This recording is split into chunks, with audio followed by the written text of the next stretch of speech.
이렇게 인상 쓰면서 쳐다보지 마시고요. 좀 웃어봅시다. 자, 한번 웃어보세요. 우리 옆에 분과 인사를 나누실 건데 정말 반가운 얼굴로 표정에 다 나타납니다. 자, 인사하십시다. 반갑습니다. 사랑합니다.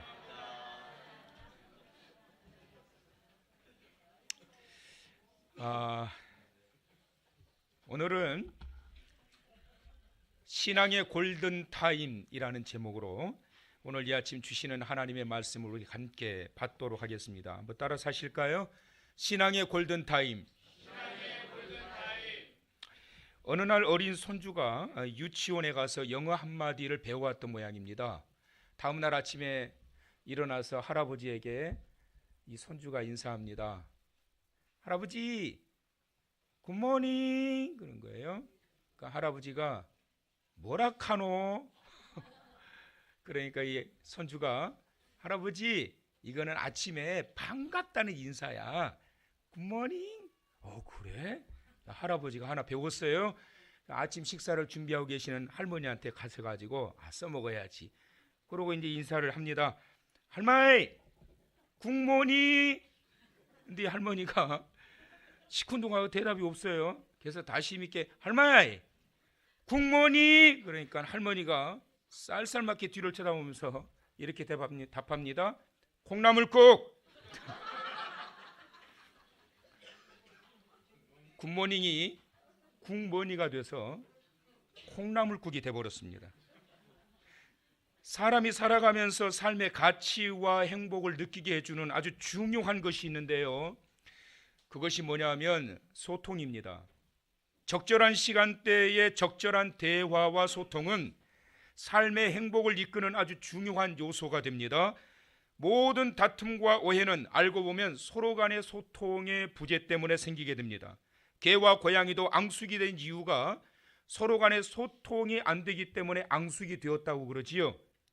어떤 일이 터지고 난 이후에 뒤돌아보면 문제가 있었기 때문에 문제가 생긴 게 아니고 소통의 부재로 인해 가지고 오해가 증식되어서 생겨난 경우가 굉장히 많았음을 알게 됩니다. 그렇기 때문에 이 타이밍에 맞춰 가지고 적절한 소통, 이거는 얼마나 중요한지 모릅니다. 타이밍에 맞게 일해야 됩니다. 타이밍에 맞게 말하고 행동하고 사랑하고 또 용서하는 것도 타이밍을 놓치면 안 됩니다. 타이밍에 맞게 적절한 시기에 일을 하고 모든 일들을 풀어가야 됩니다. 골든타임을 놓쳐버리고 땅을 치며 후회하는 사람 우리 주변에 참 많이 봅니다. 버스 지나가고 난 이후에 손들어봐야 아무 소용이 없습니다. 적절한 시간대에 딱 맞는 시기 적절한 소통은 관계를 서로 돈독하게 해주는 것임을 기억하시길 바랍니다. 요즘 자주 오르내리는 단어 바로 골든타임이라는 단어지요. 우리말로 번역하면 황금 시간대라고 그럽니다. 병원에서 응급 환자에게 적절한 치료가 이루어져야 하는 긴급한 시간대, 심정지 환자에게 골든타임은 생명과 직결됩니다. 이 시간을 놓치게 되면 생명을 잃을 수도 있게 되기 때문입니다. 몇 년 전에 정말 생각하기도 싫을 정도로 끔찍한 사고였던 세월호 참사 당시에도 314명이나 되는 이 안타까운 이 생명들이 수장되어 죽을 수밖에 없었던 결정적 이유도 골든타임을 놓쳐버렸기 때문입니다. 우리 주변에 보면 골든타임을 놓쳐서 살릴 수 있는 사람들이 죽어가는 그런 안타까운 일들이 얼마나 많이 있는지 모릅니다. 그런데 여러분 이거 아십니까? 신앙에도 골든타임이 있다는 거예요. 신앙의 골든타임은 하나님을 만나고 하나님의 은혜를 입는 소중한 시간대입니다. 오늘 이 자리에 함께 하신 모든 성도님들에게 이 시간이 바로 여러분의 영혼이 다시 살아나게 되고 다시는 돌아올 수 있는 일생의 평생 잊혀지지 않을 골든타임이기를 간절히 소망하며 축원합니다. 오늘 본문을 보면 신앙의 골든타임을 소개하고 있습니다. 본문에서 말씀하고 있는 이 골든타임이 언제라고 말씀하고 있나요? 이르시되 내가 은혜 베풀 때에 너에게 듣고 구원의 날에 너를 도왔으니 보라 지금은 은혜 받을 만한 때요 보라 지금은 구원의 날이로다. 지금이라고 하는 골든 타임을 강조하면서 그 앞에 보라라는 말을 덧붙였습니다. 신앙을 떠나서도 우리 인생 가운데 지금 즉 현재는 얼마나 중요한지 모릅니다. 시간은 과거와 현재 그리고 미래로 이렇게 구분을 짓습니다. 과거는 이미 흘러간 시간대예요. 절대로 돌이킬 수 없습니다. 아무리 그가 돈이 많다고 할지라도 세계를 움직일 만한 권력을 가졌다 할지라도 이미 지나간 과거의 시간대를 다시 돌이킬 수 없어요. 제일 어리석은 사람들이 그렇다고 그러잖아요. 이미 지나간 과거 붙잡고 자랑거리로 삼는 자. 내가 그래도 그때 내가 어떤 사람이었는데 다 소용없어요. 부질없어요. 지나갔던 그러한 일들을 지금까지도 끌어안고 탄식하고 있는 자. 이미 지나간 과거인데 지금까지도 마음의 상처로 끌어안고 마음의 아픔으로 끌어안고 고민거리로 끌어안고 정말 어리석은 사람이라고 그러지요. 미래는 예측할 수 없는 시간대예요. 누구도 장담할 수 없어요. 역시 마찬가지로 제일 어리석은 사람 누굴까요? 아직 돌아오지도 않을 미래의 순간을 미리 걱정하는 사람. 아니 아직 돌아오지도 않았는데 아직 다가오지도 않았는데 왜 미리 걱정하냔 말이에요. 또 아직 다가오지도 않는데 호언장담하는 사람. 두고 봐, 나 앞으로 이런 사람 될 거니까 너 지금부터 나 잘 보여야 돼. 웃어요. 웃어. 쳐다보는 사람들은. 다가오지도 않은 미래를 장담할 필요도 없습니다. 그리고 미리 걱정할 필요도 없습니다. 지나간 과거를 가지고 지금까지 고민할 필요도 없어요. 그리고 그것이 지금의 자랑거리일 필요도 없어요. 그런데 여러분, 현재는 내가 지금 다룰 수 있는 시간대라는 사실을 아셔야 됩니다.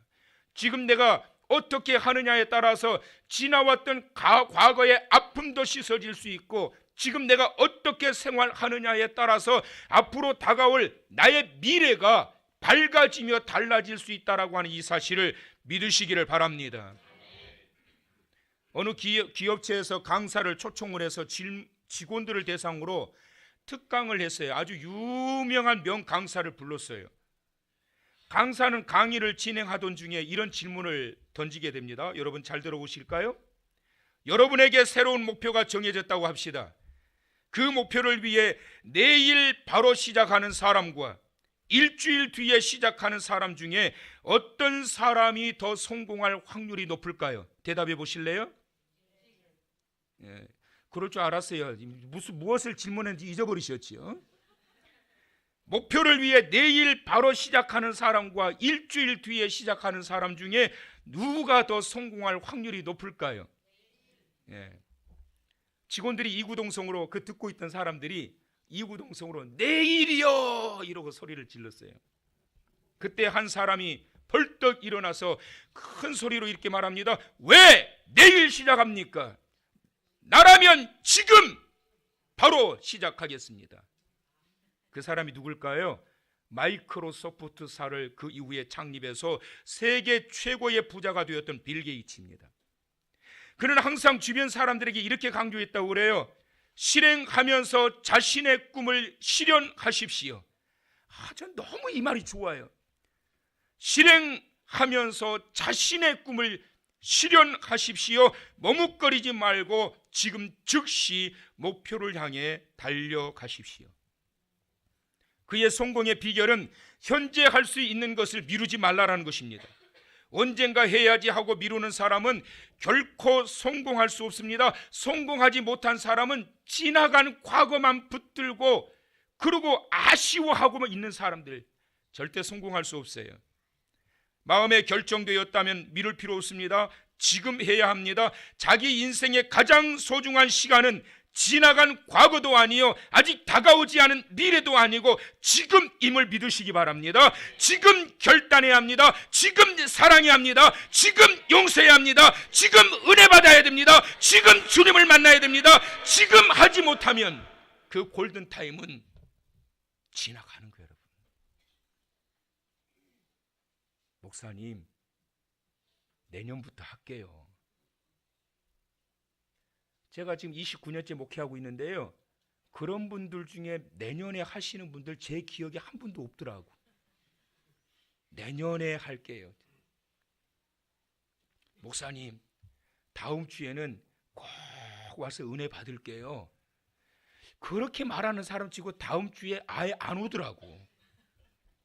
은혜 받을 사람, 구원 받을 사람, 하나님의 축복과 하나님의 놀라우신 사랑을 받을 사람은 지금 이 자리에서 이 시간에 주님을 바라보고 주님을 향하면서 주님을 만나는 자임을 믿으시기 바랍니다.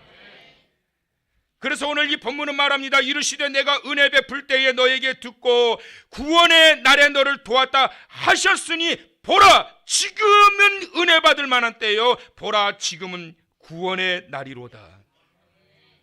본문은 지금이 은혜 받을 때고 구원의 그 혜택을 받을 때라고 말씀합니다. 은혜는 항상 주어지는 게 아닙니다. 과거는 이미 흘러갔고 미래는 보장이 없어요. 인간은 은혜의 힘으로 살아가는데 그러므로 우리는 항상 이 은혜를 사모해야 될 줄 믿습니다. 은혜는 자격 없는 자에게 거저 주시는 선물입니다. 노력해서 얻기도 하지만 노력하지 않아도 주어지는 게 은혜예요. 왜냐하면 하나님이 부족한 우리들에게 어떤 대가로 주어지는 게 아니기 때문에 그래요. 부족하고 자격 없는 우리들에게 주시는 것, 그것이 바로 하나님의 은혜인데 누구에게 나타나게 되느냐? 지금 결단하는 자에게, 지금 믿음을 고백하는 자에게, 지금 주님을 바라보는 자에게. 할렐루야. 그래서 여러분 지금 이 은혜의 때임을 믿고 우리에게 주어진 이 신앙의 골든 타임 오늘 놓치지 않고 주님 만나는 이 아침 되시길 축원합니다. 자기 앞에 닥쳐온 기회를 놓치지 않고 은혜를 받은 사람들이 있는데요, 마가복음 5장에 보면 12년 동안 혈루병을 앓았던 여인이 등장됩니다. 이 여인이 시집인들 갔을까요? 어떻게 가요? 시집을 그 몸 가지고 어떻게 가겠냐고요. 이 혈루병이라고 하는 것은 피가 끊어지지 않고 하혈하는 현상이에요. 여러분 계속해서 피가 흐르니 얼마나 몰골이 말이 아닐까요? 얼마나 바짝 말랐을까요? 핏기도 없을 거고 기력도 없을 거고, 그리고 피가 끊임없이 흐르니 그 곁에만 가도 얼마나 냄새가 나겠어요. 여러분 사람들에게 전대받고 사람들에게 버림받고 오갈 데도 없고 치유받을 길도 없고 몰골은 앙상하여 볼품는 그가 어떻게 우연한 기회에 예수님을 만날 수 있는 계기를 받게 됩니다. 이 여인이 예수님을 만날 수 있는 기회를 찾게 되자 그가 용기를 내는데 죽을 힘을 다해서 용기를 내었다. 시작. 죽을 힘을 다해서 용기를 내었대. 오늘 이 아침 저와 여러분에게 그 용기가 있기를 축원합니다. 기력도 없고 몰골도 형편없고 사람들에게 버림받았던 이 사람, 이 여인, 예수님을 만나기 위하여 손가락만 대도 넘어질 수밖에 없는 이 나약한 이 여인이 예수님을 만나야 되겠다는 이 일념 하나로 죽을 힘을 다해서 용기를 내면서 작은 믿음을 표현하기 시작합니다. 그게 뭐냐면 예수님 옷자락이라도 만지면 내 병이 나을 것 같다는 이 믿음. 그래서 그 용기는 뭐냐면 죽을 힘을 다하는 이 용기는 예수님 옷자락을 만지는 용기였어요. 어찌 보면 여러분 참 허무맹랑해 보이지요. 아니 사람의 옷자락 만졌다고 병이 나을까요? 백약이 무효였고 그 유명한 명의의 치료도 받아봤을 거 아니겠어요? 그런데 수포였어요. 안 돼요. 그런데 사람 옷자락 만진다고 그 병이 낫겠냐고. 다른 사람들에게 별 볼 일 없어 보이고 무의미해 보일지 모르지만 이 여인에게는 이 작은 믿음이 죽을 힘을 다해서 용기를 낼 수 있도록 만들었던 예수님이 인정하셨던 그의 믿음이었고, 이것이 바로 그에게 있었던 이 골든타임을 놓치지 않으려고 죽을 힘을 다해 용기를 냈던 결과, 너무나도 신기하게도 예수님 옷자락 만짐으로 그의 그 끔찍하고 지독했던 그 병의 근원이 깨끗이 멈추게 되고 치료받은 줄 믿으시길 바랍니다. 성경에 보면 옷자락 만져가지고 병 나은 사람은 이 여인밖에 없어요. 예수님께서 그 여인을 보면서 이렇게 말씀하십니다. 두려워하지 말라. 내 믿음이 너를 구원하였느니라. 무슨 말씀일까요? 여인아, 지금 너의 이 모습이 너로 하여금 구원받게 하였느니라. 지금 너의 이 모습이 너로 하여금 구원받게 하였느니라. 사랑하는 성도 여러분, 지금 하나님 앞에 서 있는 저와 여러분의 모습은 어떤 모습입니까? 정말 주님 만나서 해결받고자 하는 죽을 힘을 다하여 주님 앞에 나서고자 하는 이 믿음이 있습니까? 우리에게 그 믿음이 너를 구원하였느니라 그랬어요. 이사야서 55장 6절에 말씀합니다. 너희는 여호와를 만날 만한 때에 찾으라. 가까이 계실 때에 그를 부르라. 할렐루야. 주님이 우리 곁에 가까이 오늘 이 시간 계심을 믿으시기 바랍니다. 그래서 우리는 주님 전전에서 예배하고 주님 전전에서 찬송하고 주님 전전에서 기도하고 있는 거예요. 가까이 계실 그때에 주님을 찾으라. 만날 만할 때를 놓치지 말라 말씀하십니다.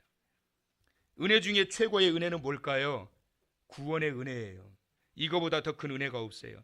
성경에 보면 그 기회를 놓친 사람들이 있고 잡은 사람들이 있는데 누가복음 18장을 보면 부자 관리가 나옵니다. 영생에 대한 비밀을 알고 싶어서 예수님께 밤중에 찾아왔어요.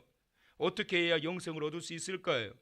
유대인이었던 그에게 예수님이 말씀하십니다. 물론 그것이 방법은 아니라 시험하시기 위함이었어요. 네가 율법 계명 다 지켰냐? 너 유대인들은 율법 계명 다 지키면 구원 받는다면서 너 그거 다 지켰니? 근데 너무나도 뻔뻔하게 말합니다. 다 지켰습니다.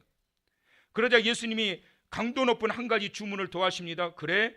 그러면 너 부자지? 너 돈 많지? 네 재산 다 팔아서 가난한 사람들에게 나누어 줘. 그때 이 청년은 재물이 많음으로 이 말씀을 듣고 근심하며 가니라. 가니라가 굉장히 무서운 말이에요, 여러분. 근심하며 가니라. 안 돌아온 거예요. 골든타임을 놓쳐버린 겁니다. 누가복음 19장을 보면 삭개오가 나옵니다. 그는 세리장이었고 역시 부자였습니다. 그런데 마음속으로는 항상 공고했어요.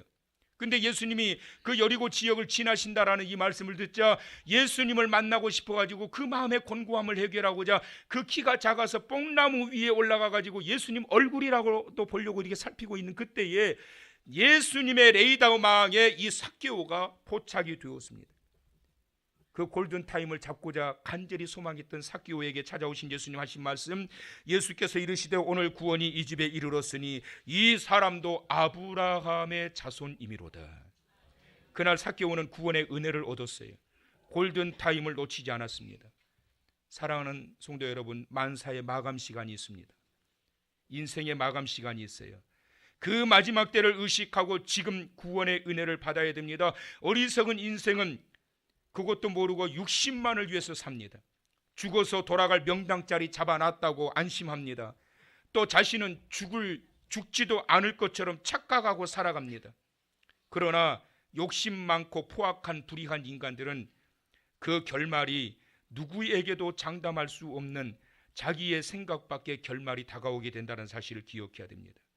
야고보 사도가 그래서 말합니다. 내일 일을 너희가 알지 못하는도다.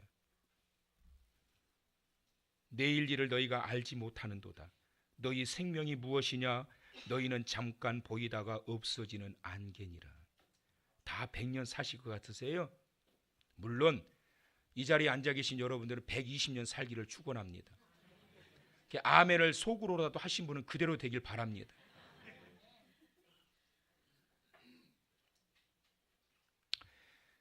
유명한 복음 전도자 빌리 그레함이 많은 사람들에게 복음을 전했는데요. 그분이 복음을 전하다가 1962년 그가 시애틀의 한 호텔에서 잠을 자다 벌떡 잠에서 깨어납니다. 그리고 난 다음에 당시 최고의 인기를 누렸던 마릴린 먼로를 위하여 기도하라는 강한 성령의 음성을 받게 됩니다.